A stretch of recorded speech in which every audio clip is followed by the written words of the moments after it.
You know, we're 3 months into the new year, and research is showing that as new habits are being formed, old habits are popping back up. And this is probably no surprise to you. Maybe you felt this, whether you've turned back to something you haven't done for a really long time, or maybe in this season you've got so overwhelmed that you began to reach out to something in hopes of relieving some of the pressure that you've found, something that at first just kind of felt like it was helping you cope, but now it's kind of taking control. Maybe a better way of saying that is you've become addicted. You know, I honestly don't find it hard to believe that we would struggle with addictions. Our culture, honestly, is ruthless when it comes to making us consumer of things. It used to be that companies just wanted us to like and enjoy their products. But now our culture wants us to be tethered to it, bound by it, and honestly, addicted to it. It's gotten so out of hand that the entertainment companies like Netflix have gone so far as to create a collection of shows on its platform under the banner binge-worthy. Like, they're not even trying to hide it anymore. They're like, hey, these shows right here, these are addiction worthy. Like, you should spend your nights and your weekends and your free time. And what do we say? We say, well, I will watch just one or two, but that's it. But what really happens? You start watching and then you're 3 episodes in and you've had no bathroom break. And then you get this message. Have you ever gotten this message before? Are you still watching? It's literally one of the most defeating messages, because that's when you've realized you've gone too far. But see, I don't read it just as like, are you still watching? But I read it like, are you really still watching? I feel like it's a personal attack on us. Like, there's no way it's 3 a.m. and you're still watching this show right now, right? But the thing is, that's not the only time we're bombarded with options to continue to take in too much, to be addicted. We get messages that pop up like this all the time. Messages to continue watching, to continue shopping, to continue drinking, to continue eating, to continue working. I mean, you fill in the blanks.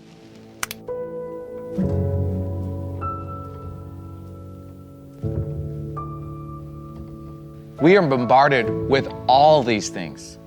So there's no shortage of what we can become addicted to. And to be honest, there's probably no one watching who is not addicted to something. You see, because addictions can come in a variety of different things. We can lean on all sorts of things, but addiction is all the same at its roots. And it actually has some deep and scary origins. You know, at the surface level of the word addiction, it's defined as a psychological and physical inability to stop consuming a chemical, drug, activity, or substance, even though it is causing psychological and physical harm. But if you get to the root word, addict, which comes from the Latin addictus, you find that it means to devote, sacrifice, sell out, betray, or abandon. Even yet, if you dig a little deeper, you'll find that addiction means to be enslaved or to be bound to. It's to be powerless to something. And I don't know if you've ever met someone who struggles with addiction, but no one chooses that. No one signs up for that, right? And addiction is so powerful that it can take the strongest of men and women and bend them to its will, to the point where they feel helpless and hopeless. You see, no one signs up to become an addict, but we all make decisions that can lead to addiction. When we say yes to something over and over again, we're choosing to obey the rules that come with saying yes. Something can honestly start out so innocent and good, but because of our willingness to obey it, be subject to it, and honestly be ensnared by it, we wake up one day and now we can't do without it. When we choose to obey something, when we choose to be bound to something, we're actually becoming a slave to that very thing. One of the writers of the Bible, a guy named Paul, wrote about this to people who believed in Jesus while living in Rome. This is what he wrote. He said, "Don't you realize that you become the slave to whatever you choose to obey? You can be a slave to sin, which leads to death, or you can choose to obey God, which leads to righteous living. Whatever we choose to obey, that's where it's gonna take us. And maybe you're thinking, well, my thing isn't actually a sin. The thing that I'm addicted to, it's not too bad. But the problem isn't necessarily what it is, but what it does. You see, when we choose to obey something, we bring it up a notch. We move it to a place it never should be. We begin to look at it to fulfill us, to satisfy us. That's when an addiction becomes a problem. And if this is where you find yourself, can I just tell you, you are not alone. Here's why. Over the last several weeks, we've been in a series of episodes called Beats and Battles, where we're diving into the book of Psalms to find the right playlist to take alongside of us in our battles with mental health. And of course, we're using one of the greatest lyrical artists of all time, King David, to help us put words to actions that we need in order to fight our battles. And let me tell you, as I always say, if there's anyone from the ancient stories that we find in the Old Testament that we can relate to, it would be David. If you've never read his story, I want to strongly encourage you to do so. I fully believe that most of us could relate to what he faced in his time. In fact, in Psalms chapter 16, David writes this, "Keep me safe, O God, for I have come to you for refuge. I said to the Lord, you are my master, and every good thing I have comes from you." He then writes a little bit later, "Troubles multiply for those who chase after other gods." Now, those last few words are a really strong warning from David in relation to the things that we can become enslaved to.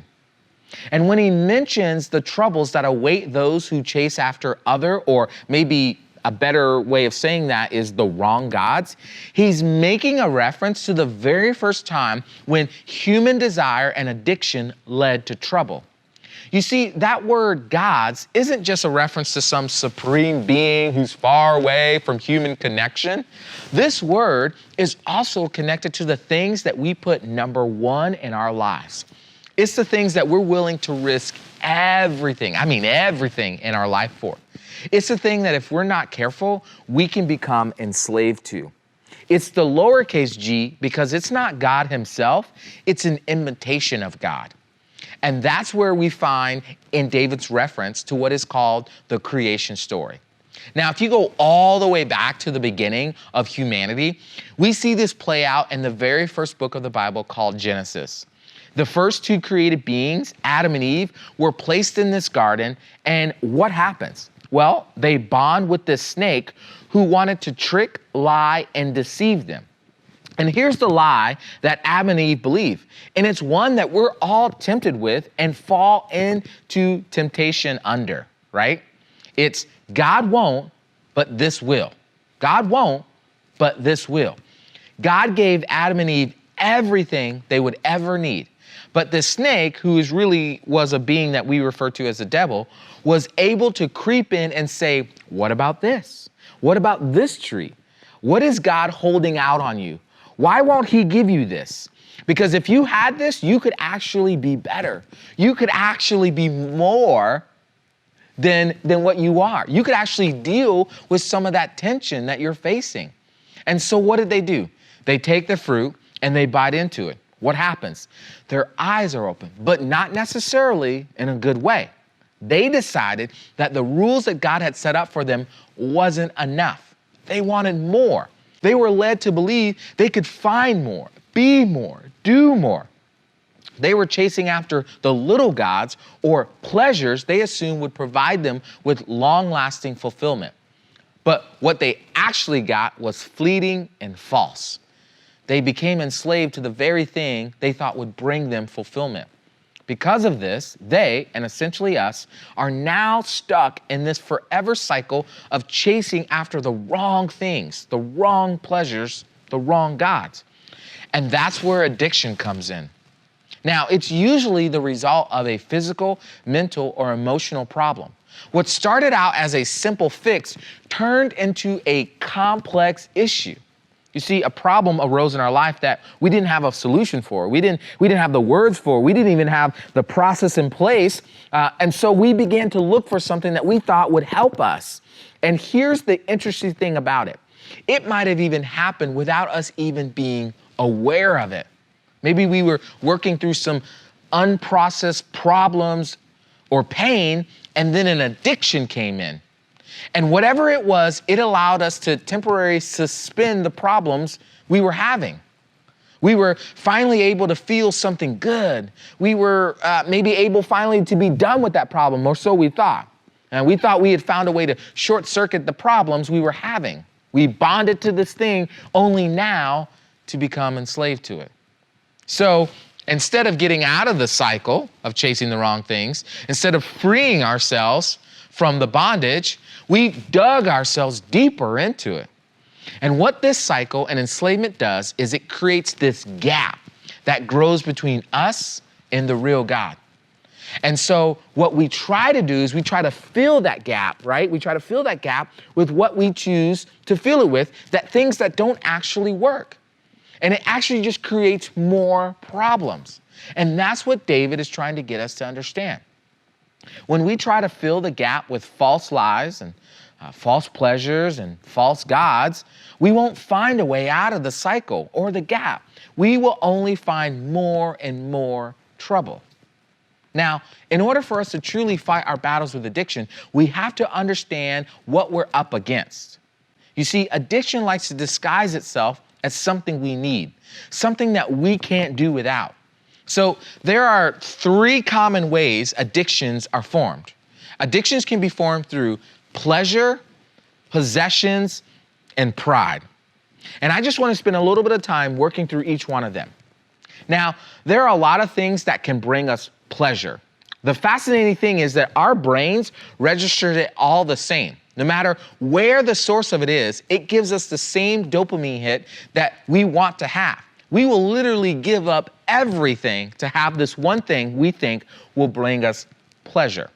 Now, obviously, we can look at pleasure from different angles, and there are definitely bad sources of pleasure like pornography and promiscuity and drugs and alcohol and others.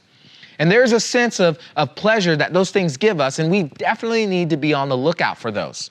But there are also good things that we can make God's little g things. We can elevate them, and they become our main source of pleasure. They can actually cause a lot of pain and a lot of problems. Like, for instance, what about television? Like, when we look to TV to drown out a mental or emotional problems, we are relying on the pleasure that binge watching gives us.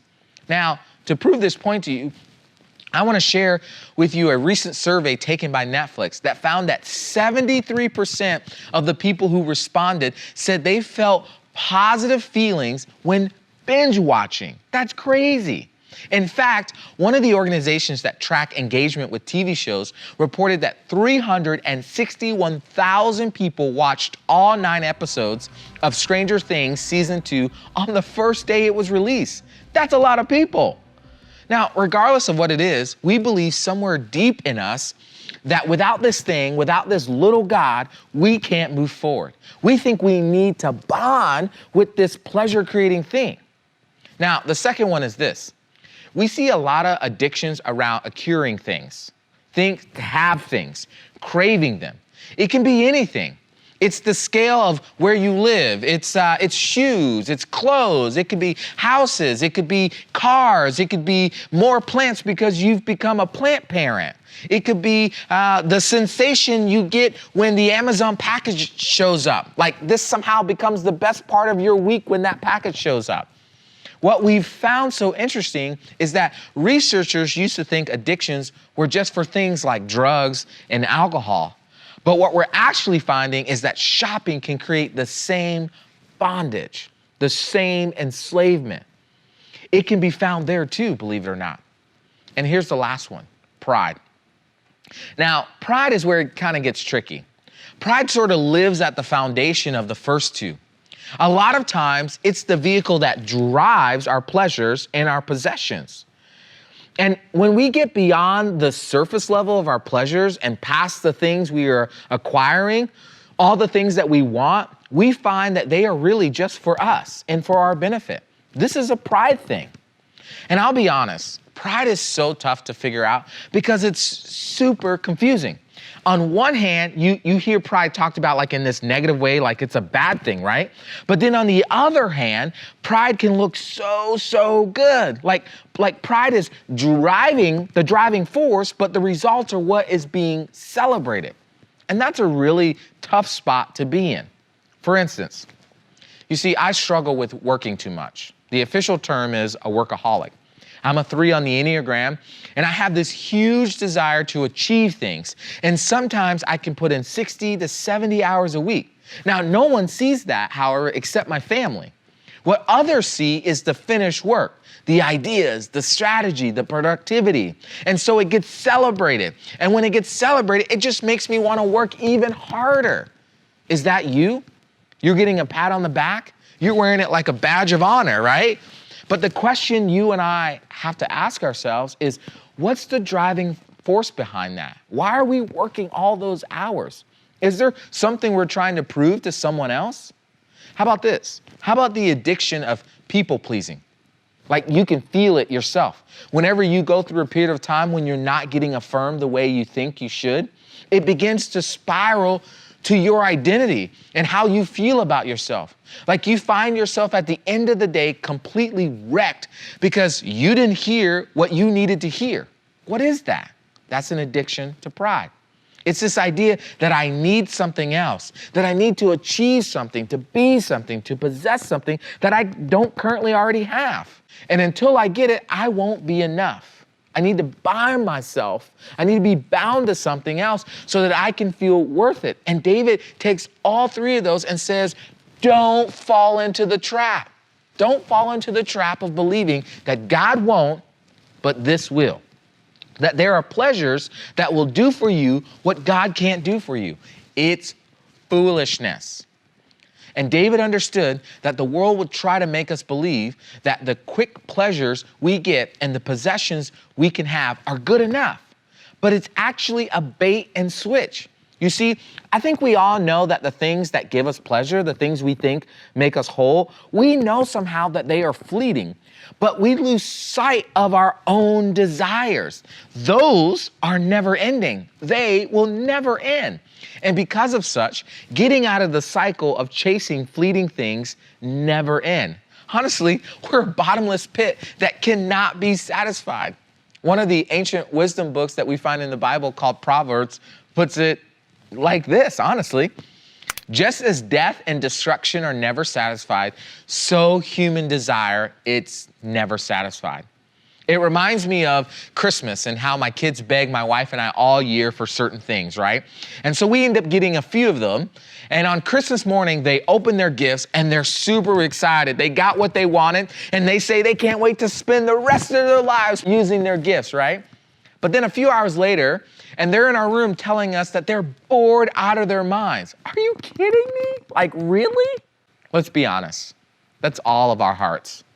When we search after these things, we go after them, and then we finally get them, and we're like, that didn't feel like I thought it would. That didn't take away the feelings I thought it would take away. You see, a lot of the times, we look at addiction like we look at an iceberg from above the water. We see someone with an addiction, or we struggle with an addiction, and we think, we do that. Let's just stop doing that. You're addicted to this? Stop doing that. Pull yourself up by your own bootstraps. But what we have to realize is it's just not a surface conversation. We have to get to the problem underneath the problem. The addiction didn't just start out of the blue. It started out of a desire to solve a mental, emotional, or physical problem. But it's much deeper than that. It really goes to the problem we've been trying to solve since that fateful day in the Garden of Eden. Where do I find enough? We got latched onto something, and now it's got a hold of us. Why? Because we feel like there isn't something else better for us. We think that this is the only thing that can get us through. This is the only thing that will allow us to make it each day. And can I tell you, that's a lie. That's what the addiction wants you to believe. It wants you to believe that you can't find enough somewhere else, that you can only get it from this thing that has its claws sunk deep into you. But you can find enough somewhere else. You can escape the chains that the addiction has onto you. You can remove yourself from the bondage and the enslavement that you feel trapped in. And David gives us the very thing, or maybe I should say the very person that can free us and is enough for us. David writes this, "You are my master. Every good thing I have comes from you." Now, who is David talking about here? Who is his master that provides him every good and helpful thing? Well, it's none other than the Lord. David was like any of us, human with desires. He wanted pleasure and he wanted possessions and he had pride. But he knew that if he gave into those as a way to solve the problem of enough, it would lead him to chase little gods, to fall into the never-ending cycle of never having enough, to start putting what seemed like enough above the one person who was enough. So what does David do? He bonds himself to Jesus because he knows that Jesus is the only person and thing that can provide him with enough love, enough grace, and enough comfort in the midst of whatever battles emotionally, physically, or mentally that he was facing. And I suspect that's what you may need to do as well. Maybe it's time to acknowledge that you don't have the willpower to quit on your own, that your bond to the addiction is much stronger than you thought. And without help, you're stuck. And that's the first step you need to take, is to latch on to Jesus. This first step is as simple as saying, "Jesus, would you help me? Help me understand that you are enough for me. Would you help me to remove the lie that what I've been chasing, the little gods I've been after, are all I need?